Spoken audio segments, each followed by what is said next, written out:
Back to a sense of normal. More events are starting to come back. Yeah, and this morning, the organizers of Steel City Con, the largest pop culture gathering at the Monroeville Convention Center, have announced a new special guest headliner.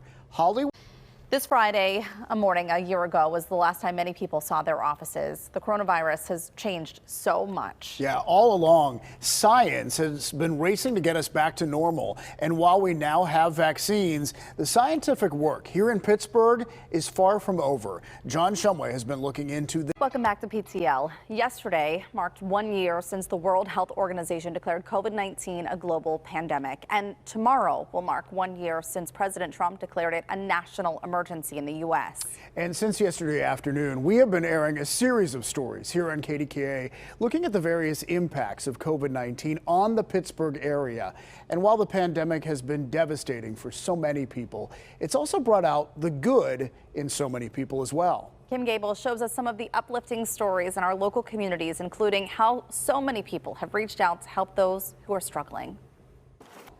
It really, it's touching. We always talk about how people in Western Pennsylvania, the entire viewing area, come together at a difficult time to help one another and help strangers. But I love watching that piece because it put a real different perspective on this past year. Oh, yeah. I remember, towards the beginning, maybe April, May, I covered the Dormont Choir, neighborhood coming out to sing on their front porches just to bring a little bit of cheer to everyone's days. I remember doing a story, too, about Love Pittsburgh, the local business here, who was writing postcards for people who they couldn't see. So there have been these little things throughout the year. You just interviewed that wonderful woman, the mask lady from Cranberry, who has made thousands of masks now to give away to people. She's close to 10,000 masks. Yeah. She's going to let us know, by the way, and update us. Yeah. So we've seen these people who are stepping forward, using what they have to give back in a big way. It's been inspiring to see at least that. Yeah, it's heartwarming. Yeah.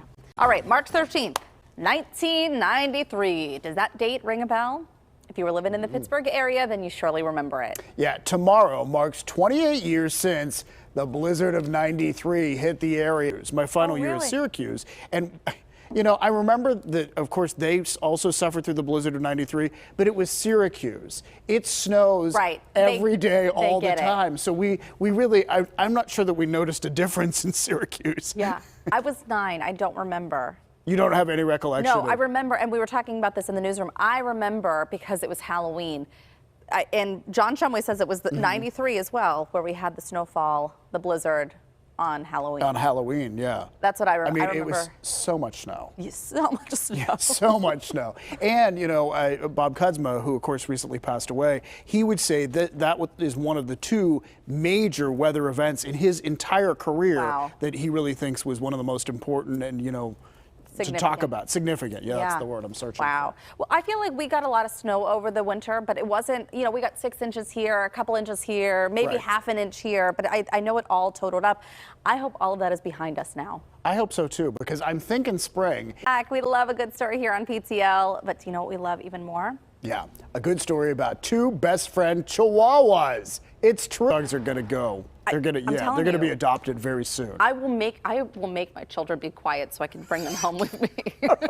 She's a determined woman. Again, if you